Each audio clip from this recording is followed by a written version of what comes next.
Assalamualaikum warahmatullahi wabarakatuh. Di sini saya akan menjelaskan terkait penanganan penyakit angkatan, yaitu dislokasi dan patah tulang. Yang pertama ada pengertian dari dislokasi.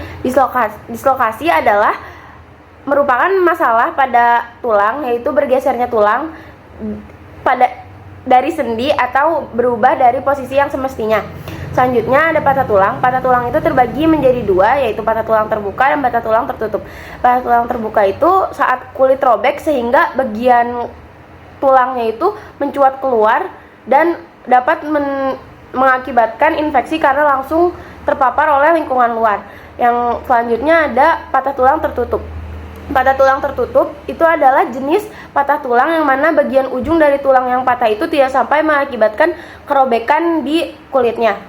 Selanjutnya ada hal pemicu dari dislokasi dan patah tulang. Yang pertama ada hal pemicu patah tulang.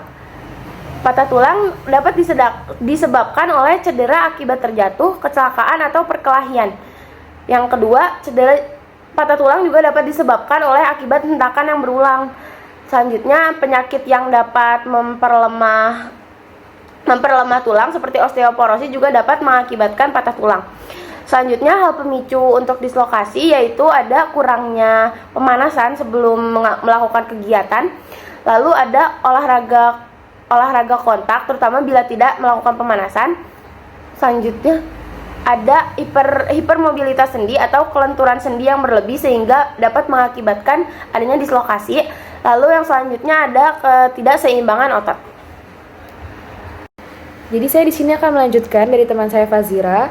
Saya di sini akan menjelaskan cara menghindari dan mengantisipasi dislokasi atau patah tulang. Yang pertama, cara menghindari dislokasi tersebut adalah melakukan pemanasan sebelum melakukan aktivitas yang berat seperti olahraga, lalu menghindari gerakan ekstrim, menghindari pergantian sendi yang ekstrim. Lalu yang kedua ada menghindari patah tulang.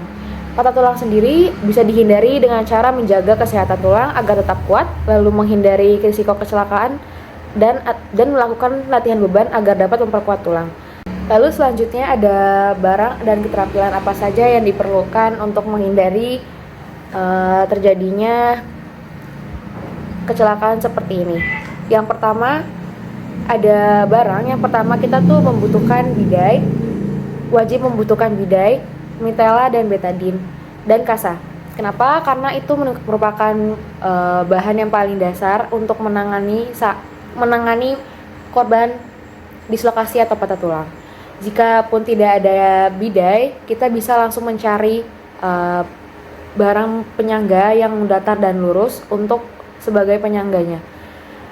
Untuk mitela sendiri bisa diganti dengan kain ataupun jilbab, yang jika ada jilbab lebih atau seperti sabuk juga bisa digunakan, dan sapu tangan juga bisa. Lalu untuk keterampilannya yang dibutuhkan adalah membuat mitela donat dengan cepat dan tanggap, karena jika bisa saja kita tidak belum membuat mitela donat. Kenapa mitela donat sangat penting? Karena mitela donat itu sendiri untuk memberhentikan darah saat korban terjadi patah tulang terbuka. Lalu ada keterampilan untuk melatih kecekatan dan tepat dalam menangani. Kenapa? Karena bisa saja kalau kita banyak gerakan dan tidak cepat, korban tersebut bisa semakin parah keadaannya, dan buruknya lagi tulangnya bisa semakin bergeser atau semakin parah patah tulangnya. Lalu yang terakhir adalah cepat tanggap, mencari barang pengganti jika misal tidak bawa mitela, bidai, dan sebagainya. Kita harus inisiatif dan kreatif untuk menggantikan alat dan bahan tersebut. Terima kasih. Selanjutnya saya akan memperagakan cara menangani pertolongan pertama pada dislokasi dan patah tulang terbuka maupun tertutup. Yang pertama saya akan menjelaskan cara penanganan. Di sini saya memiliki 2 buah mitela. Lalu saya juga sudah membuat mitela donat dengan 2 bidai. Lalu ada kasa gulung dan ada betadine. Yang pertama, untuk kasus seperti ini, kasusnya berada di kaki. Maka dari itu saya menyiapkan bidai yang seukuran kaki. Lalu untuk kasus pertama adalah patah tulang tertutup atau dislokasi. Jadi di sini patah tulangnya dan dislokasi juga bisa di sini. Untuk penanganan pertama, kita pasang dulu bidanya yang seukuran 2 sendi mengenai sendi lutut dan sendi pergelangan kaki. Kita posisikan seperti ini. Sudah seperti itu, kita taruh mitela pada di bawah kaki. Oke.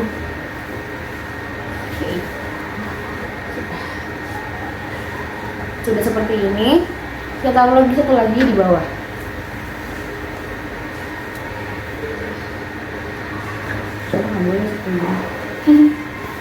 Lalu kita bisa langsung untuk mengikat bidainya, mengikat mitelanya seperti ini. Pastikan korban tidak merasa terlalu kencang atau terlalu longgar.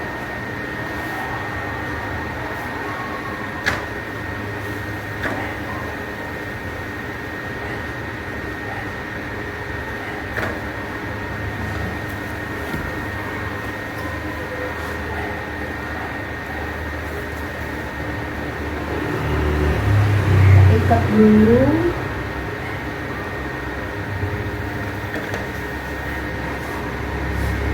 Oke.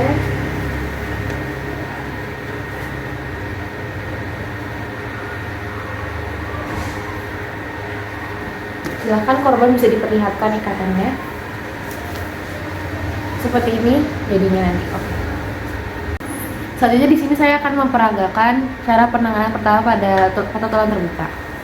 Untuk kasusnya sama, saya akan mencontohkan di sini patah tulang di sini tulangnya itu mencuat dan darahnya itu kemana-mana. Pertama kita pastikan dulu darah yang di sekitar tulang itu dibersihkan. Di sini saya akan membersihkan menggunakan betadine. Jadi misal kalau darahnya banyak kita bersihkan dulu pakai betadine, dioles pakai kasa. Udah seperti itu, kita sudah membuat mitela donat. Mitela donatnya itu ditaruh di tulang yang mencuat. Agar mitela donat ini tidak kemana-mana, kita bisa menggunakan kasa gulung untuk membalut mitela ini. Pastikan kasa itu tidak menutup tulang yang mencuat, karena bisa saja ada tekanan pada penggulungan ini. Oke, sudah seperti ini, kita taruh dulu mitelanya pada bawah kaki.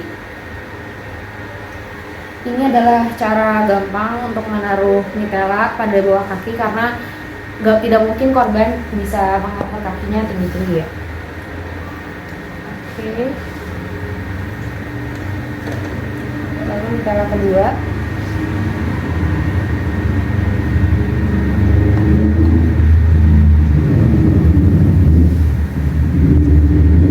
Lalu kita posisikan bidai di atas melewati 2 sendi seperti sebelumnya. Lalu ikat. Pastikan juga ikatnya tidak terlalu kencang dan tidak terlalu longgar.